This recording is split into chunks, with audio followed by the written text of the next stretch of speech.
사랑하는 성도 여러분, 안녕하십니까? 6월 22일 화요일 성경 바로 읽기 시간입니다.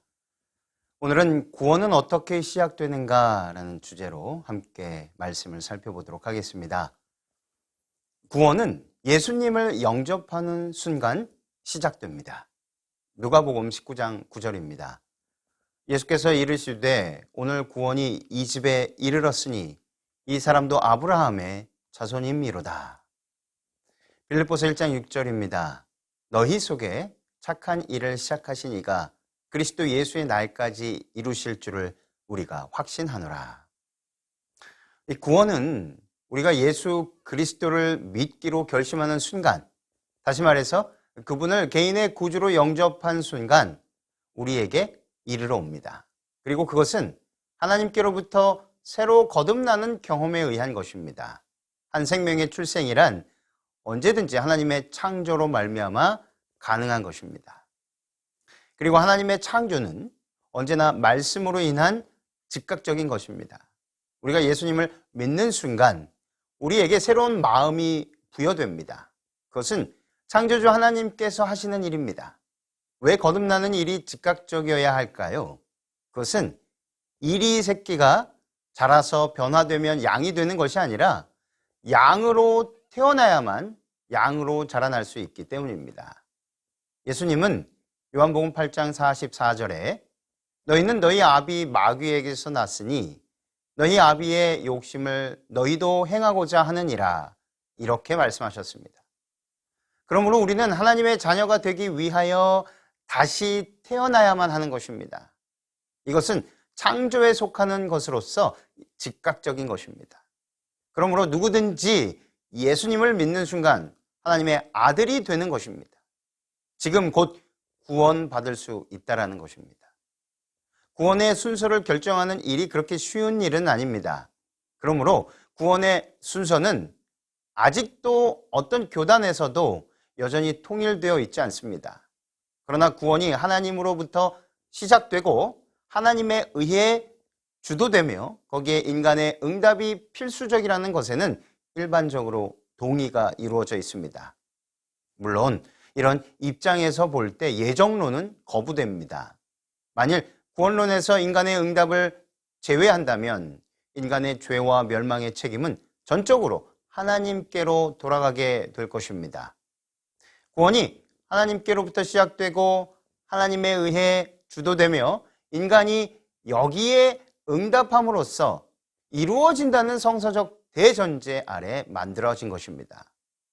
일반적으로 하나님의 부르심 다음에 이 회심을 놓은 사람들이 굉장히 많지만 그것은 구원에 있어서 인본주의적 요소를 강조하는 면이 있습니다.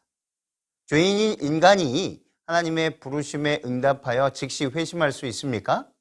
성경은 그것은 불가능하다고 가르치고 있습니다. 하나님은 부르심을 통해서 자신의 사랑을 인간에게 충분히 나타내고 그 사랑을 통해 인간의 마음 안에 믿음을 넣어주십니다. 그러므로 믿음도 인간의 것이 아니고 하나님의 은혜의 선물인 것입니다. 인간 안에 믿음이 생겨나고 그 믿음은 신뢰로 변하고 신뢰는 인간으로 하여금 자신의 의지와 일생을 하나님께 드려 하나님께서 자신을 그분의 뜻대로 사용하게 하시는 것입니다. 하나님께서는 자신을 맡긴 사람 안에 역사하여 그를 새로운 사람으로 재창조하심으로 구원하시는 것입니다. 이것이 성서적인 구원의 순서요, 과정인 것입니다. 이 견해는 엘렌 G. 화이트이 잃은 아들의 비유를 설명하는 과정에서 잘 설명되었습니다. 비유에서 아들은 스스로 돌이켰다라고 기록되어 있습니다. 이것은 구원에 있어서 인간의 의지의 선택을 강조합니다. 그러나 돌이킴의 동기는 아들 스스로의 것이 아니었습니다. 아들은 곤고한 중에 아버지의 집을 생각했습니다. 아버지의 사랑과 풍족함이 그로 하여금 스스로 돌이켜 집으로 돌아갈 결심을 일으켰던 것입니다.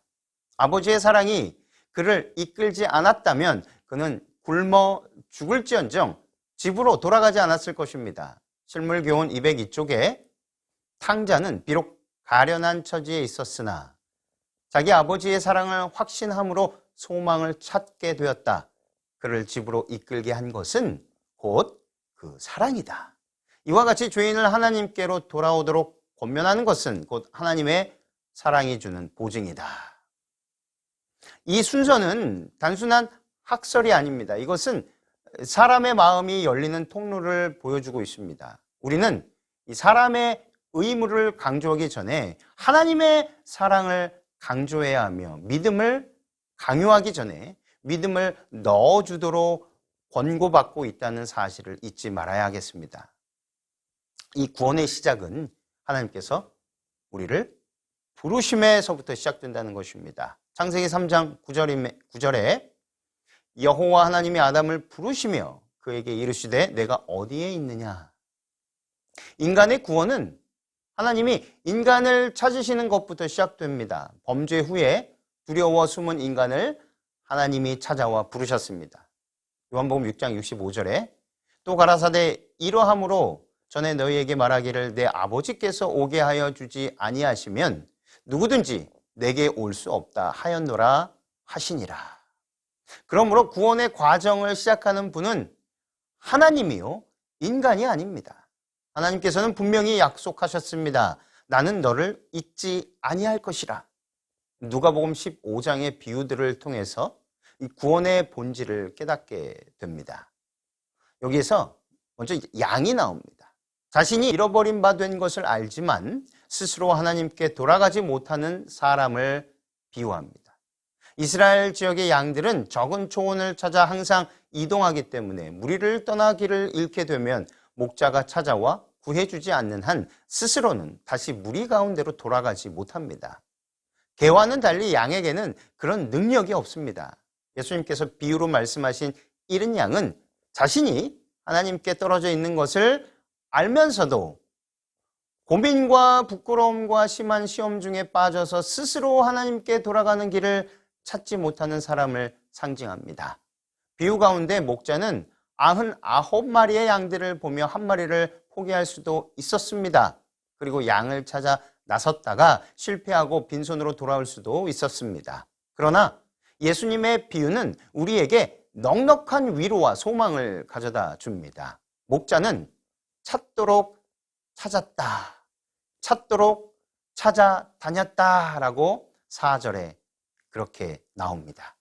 왜냐하면 목자에게는 그 잃은 양이 한 마리의 양이 아니라 그가 찾는 그 양이었기 때문입니다. 하나님 앞에 우리도 그런 존재입니다.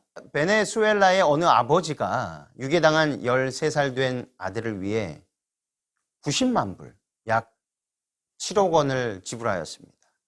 여러분은 그 아들이 아버지에게 그만한 가치가 있다고 생각하십니까? 물론입니다. 만일 어떤 사람이 그에게 와서 내가 다른 아이를 하나 구해줄 테니 1만 불만 내시오. 그러면 여러분은 많은 돈을 절약하게 될 것이오 라고 했다면 아버지가 그 제안을 받아들였겠습니까? 절대 그렇지 않을 것입니다. 아버지는 이 한 아이를 찾고 있는 것이 아니라 바로 그 아이를 찾고 있는 것입니다. 우리 모두는 하나님 앞에 하나밖에 없는 존재입니다.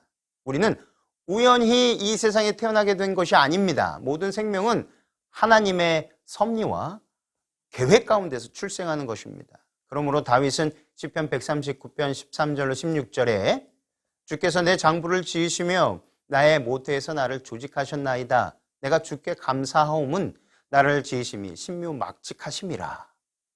주의 행사가 기이함을 내 영혼이 잘 아나이다. 내가 은밀한 데서 지음을 받고 땅의 깊은 곳에서 기이하게 지음을 받은 때에 나의 형체가 주의 앞에 숨기우지 못하였나이다. 내 형질이 이루기 전에 주의 눈이 보셨으며 나를 위하여 정한 날이 하나도 되기 전에 주의 책에 다 기록이 되었나이다 라고 말하였던 것입니다. 또한 이사야 43장 1절에 야곱아 너를 창조하신 여호와께서 이제 말씀하시느니라. 이스라엘아 너를 조성하신 자가 이제 말씀하시느니라. 너는 두려워 말라. 내가 너를 구속하였고 내가 너를 지명하여 불렀나니 너는 내 것이라고 말씀하십니다. 우리는 하나님 앞에 유일하고 매우 귀한 존재입니다. 아들과 딸을 둔 사람이 있었습니다. 추석이 되자 9 자녀들이 집에 돌아와 부모의 마음을 기쁘게 했습니다. 그러나 어머니는 자꾸만 옷고름으로 눈물을 훔쳐내셨습니다. 3년 전 집을 나가 소식이 없는 셋째 아들을 생각하고 있는 것이었습니다. 어머니의 가슴에는 셋째 아들이 돌아와야만 채워지는 한 장소가 있었습니다. 이 사랑이 많은 어머니를 창조하신 하나님은 어떠셨을까요? 오직 우리만이 채울 수 있는 한 장소가 있습니다. 그분의 가슴에 기쁨을 주는 수많은 사람들도 우리를 대신할 수는 없는 것입니다. 우리를 기다리시는 주님께로 돌아가게 되시기를 간절히 바랍니다. 비유 가운데 감사한 것은 목자가 마침내 양을 찾아 돌아왔다는 사실입니다. 이 비유가 우리의 비유가 되기를 간절히 바랍니다. 두 번째는 동전의 비유입니다. 자신이 하나님께로부터 잃어버린 바 된 것을 전혀 깨닫지 못하는 사람. 이 비유는 동양에서 어머니들이 혼인할 때 가져온 지참금을 시집가는 자기 딸에게 물려주는 제도에서 나온 것입니다. 그 동전 하나는 비록 금전으로서의 가치는 적은 것이라 할지라도 어머니의 사랑이 담겨져 있는 정표와 같은 것으로서 그것을 잃은 것은 큰 재난으로 생각하였습니다. 이런 동전은 자신이 허물과 죄로 하나님께로부터 잃어버린 바 되었으나 자신이 잃어버린 바 된 것을 깨닫지 못하는 대부분의 사람을 상징합니다. 잘못된 교육과 철학으로 말미암아 하나님을 부인하고 영생과 구원의 소망과 돌아가야 할 본향이 있다는 사실을 까맣게 모르는 사람입니다.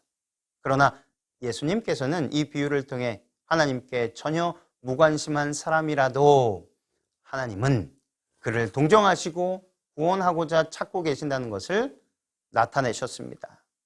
우리가 하나님을 부인할지라도 하나님은 우리를 부인하지 않으십니다. 우리가 하나님에게서 멀리 도망할지라도 하나님은 그만큼 우리 곁에 다가오십니다. 주님은 주님의 사랑을 멸시하는 자들에게 이렇게 호소하십니다. 이사야 50장 2절에 내가 왔어도 사람이 없었으며 내가 불러도 대답하는 자가 없었으면 어찌 미뇨. 내 손이 어찌 짧아 구속하지 못하겠느냐. 내게 어찌 건질 능력이 없겠느냐. 보라 내가 꾸짖은 즉 바다가 마르며 하수가 광야가 될 것이며 거기 물이 없어졌으므로 어족이 갈아여 죽어 악취를 발하게 되느니라. 이 사랑에 응답하며 살아가게 되시기를 간절히 바랍니다. 세 번째는 이 탕자의 비유, 아들이 나옵니다. 비록 타락하였으나 결심만 하면 언제라도 스스로 하나님께 돌아갈 수 있는 사람을 말합니다. 이런 아들은 하나님의 사랑을 알고 그분을 섬기다가 사단의 유혹에 빠져 하나님을 떠나간 사람들을 하나님께서 어떻게 대하시는지를 설명합니다. 이 아들은 아버지의 사랑과 관심을 자유에 대한 구속으로 생각하였습니다. 그는 자신이 독립하면 훨씬 더 행복하고 만족한 삶을 살 수 있다고 믿었습니다. 그러나 그 결과는 돼지보다 대접을 받지 못하는 신세로 전락한 것이었습니다. 전에 하나님을 따르던 사람 가운데 어떤 사람들은 하나님의 사랑을 구속으로 생각하고 자신이 신앙 때문에 인생의 유익과 즐거움 가운데 많은 것들을 희생했다고 생각합니다. 그는 너 정도면 세상에 나가면 보다 만족한 삶을 살 수 있다고 속삭이는 사단의 말에 귀를 기울였습니다. 혹은 동료 그리스도인들에게 실망을 당하고 교회를 떠나기도 합니다. 그러나 그것은 동기가 어떠하든 결과는 마찬가지입니다. 그는 비록 다른 면에서는 풍족해졌는지 모르지만 세월이 지난 후 자신의 영혼의 쇠약해진 모습을 보게 됩니다. 그는 하나님 안에 있을 때가 비록 좀 답답하고 손해보고 사는 것처럼 느껴졌지만 그러나 그때 자신의 영혼이 풍족함을 누렸었다는 것을 깨닫게 됩니다. 그는 스스로 일어나 아버지께로 돌아갑니다.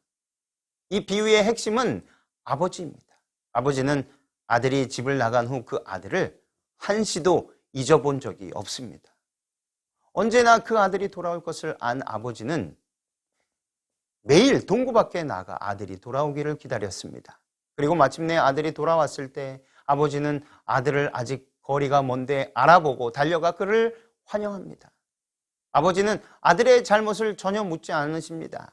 그는 다만 잃은 아들이 다시 돌아온 것으로 기뻐하고 즐거워했습니다. 우리에게도 마찬가지입니다.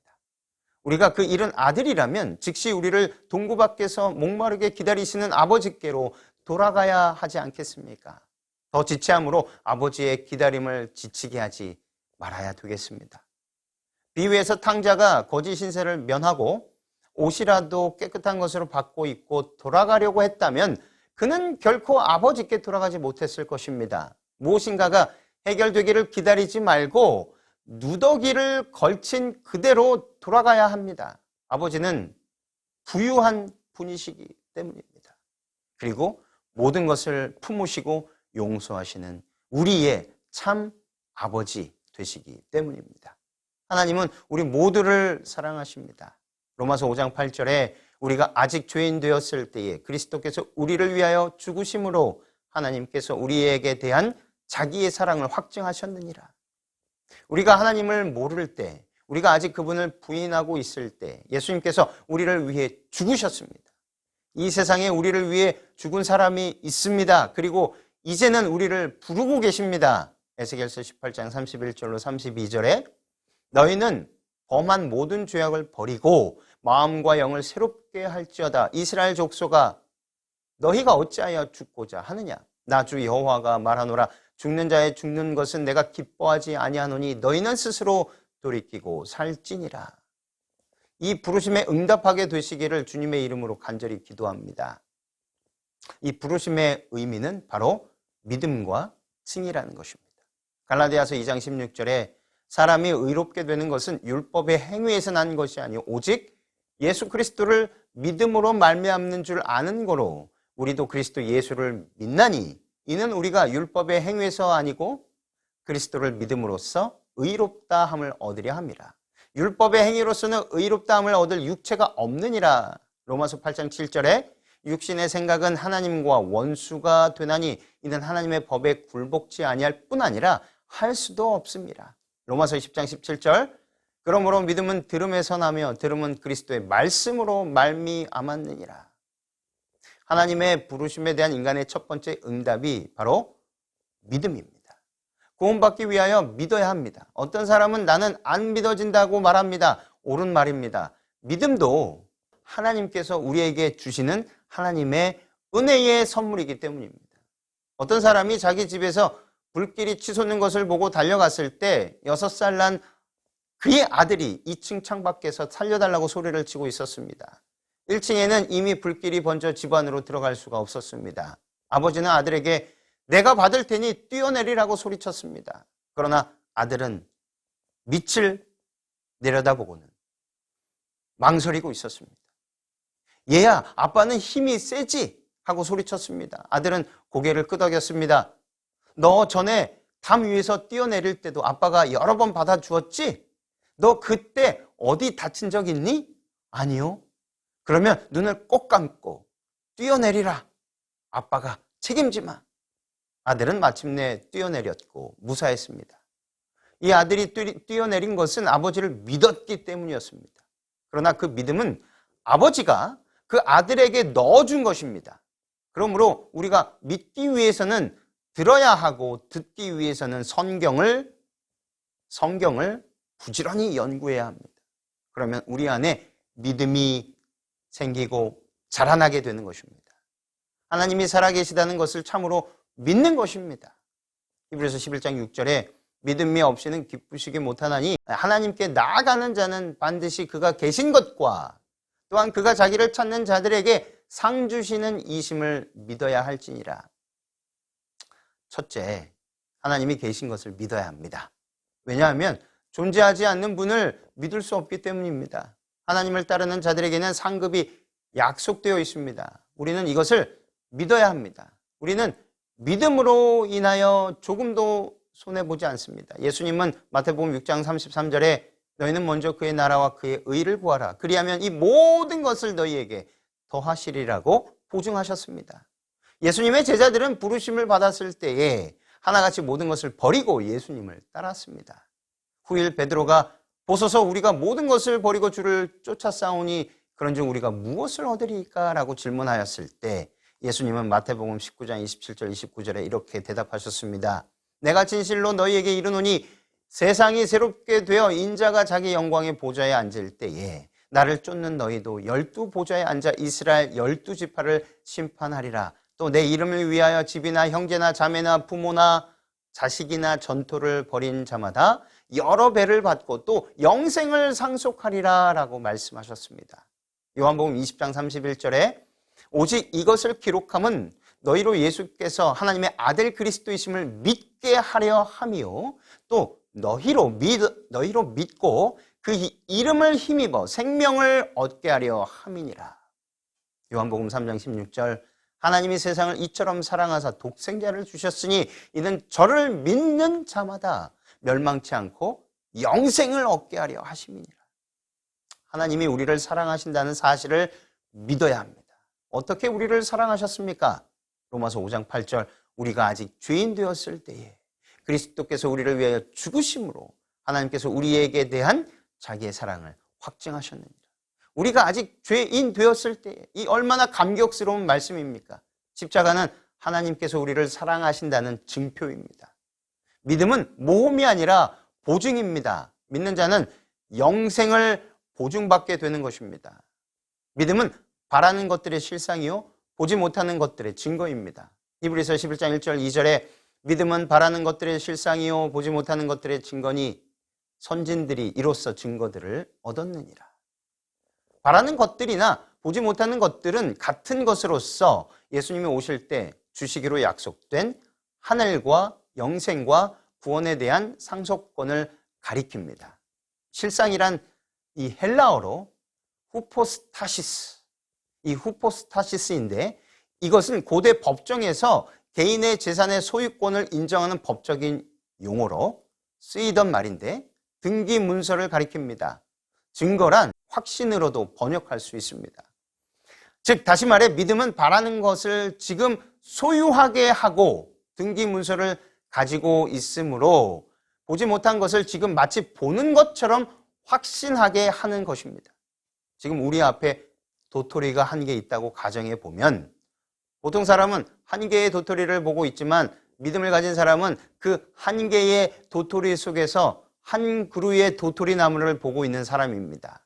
믿음은 착각이나 추측이 아니라 현실 너머를 보는 안목입니다. 그렇습니다. 믿음은 바라는 것들을 정말 갖게 합니다. 옛날 시계가 귀할 때 한 번은 교회 어린이 교사 한 분이 그의 시계를 끌러 가장 큰 아이에게 주면서 내가 원하면 가지라고 하였습니다. 아이는 농담인 줄 알고 싱글싱글 웃기만 하였습니다. 다음 아이는 자신이 정직하게 손을 내밀면 틀림없이 웃음거리가 되리라 생각하고 손을 내밀지 않았습니다. 선생님은 가장 나이 어린 아이에게 주면서 이것을 내가 가져라 라고 말하자 아이는 얼른 받아 제 주머니 속에 넣었습니다. 다른 아이들이 이것을 보고 킥킥거리며 웃었습니다. 그러자 선생님은 고맙다. 너만 내 말을 믿었구나. 그 시계는 이제 내 것이다. 잘 때마다 태엽을 감는 것을 잊지 말거라 라고 하였습니다.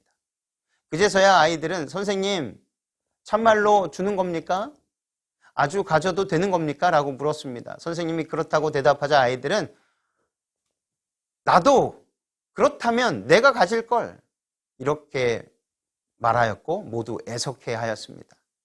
그러므로 예수님은 마태복음 18장 3절에 진실로 너희에게 이르노니 너희가 돌이켜 어린 아이들과 같이 되지 아니하면 결탄코 천국에 들어가지 못하리라고 말씀하셨던 것입니다. 고린도후서 5장 21절에 하나님이 죄를 알지도 못하신 자로 우리를 대신하여 죄를 삼으신 것은 우리로 하여금 저희 안에서 하나님의 의가 되게 하려 하심이니라. 우리가 의롭다함을 받는 것은 거저되는 것이 아닙니다. 하나님의 은혜의 배경에는 그리스도의 희생이 있습니다. 그분이 우리를 대신하여 죄가 되셨습니다. 예수님은 범죄한 우리가 되셔서 거기서 우리의 죄와 함께 죽으셨습니다. 그러므로 우리가 그리스도의 희생을 받아들일 때 그분의 공로로 우리는 의롭다 하고 선언되는 것입니다. 하나님께서는 경건치 아니한 자를 의롭다 하시고 사하시고 가리우십니다. 로마서 4장 5절로 8절에 이를 아니할지라도 경건치 아니한 자를 의롭다 하시는 이를 믿는 자에게는 그의 믿음을 의로 여기시나니 이란 것이 없이 하나님께 의로 여기심을 받는 사람의 행복에 대하여 다윗이 말한 바 그 불법을 사하심을 받고 그 죄를 가리우심을 받는 자는 복이 있고 주께서 그 죄를 인정치 아니하실 사람은 복이 있도다 함과 같으니라. 사형수에게 먼저 필요한 것은 교화가 아니라 사면입니다. 우리 인간은 나면서부터 죄의 형벌 아래 있고 사형 언도 아래 있습니다. 그러므로 하나님께서는 자신의 비참한 운명을 깨닫고 하나님을 향하여 구원을 요청하면 먼저 하나님은 즉시 그의 과거의 죄를 사하시고 그를 의롭다고 선언함으로써 죄의 형벌에서 구원하십니다. 이것이 칭의입니다. 칭의는 죄를 가리웁니다. 무엇으로 가리움을 받습니까? 예수 그리스도이십니다. 그러므로 칭의를 입혀주시는 의라고 정의하는 것입니다. 로마서 5장 18절 19절은 이 축복들이 온 세상 사람들에게 미칠 결과를 이렇게 말합니다. 그런즉 한 범죄로 많은 사람이 정죄에 이른 것 같이 의의 한 행동으로 말미암아 많은 사람이 의롭다 하심을 받아 생명에 이르렀느니라. 한 사람의 순종치 아니함으로 많은 사람이 죄인 된 것 같이 한 사람의 순종하심으로 많은 사람이 의인이 되리라. 다음 이 시간에는 주님을 믿음으로 구원을 받아 의롭다함을 받은 그리스도인이 어떻게 예수님 안에서 믿음으로 죄짓기를 멈추며 살아갈 수 있는가에 대하여 칭의와 성화의 관계를 살펴보도록 하겠습니다. 아무쪼록 우리의 공로와 행위와는 전혀 상관없이 완전한 선물로 받은 이 은혜의 구원이신 예수님을 끝까지 붙들고 따라가셔서 다 함께 새하늘 새 땅에 들어가시게 되시기를 간절히 바라며 오늘 말씀을 마치겠습니다.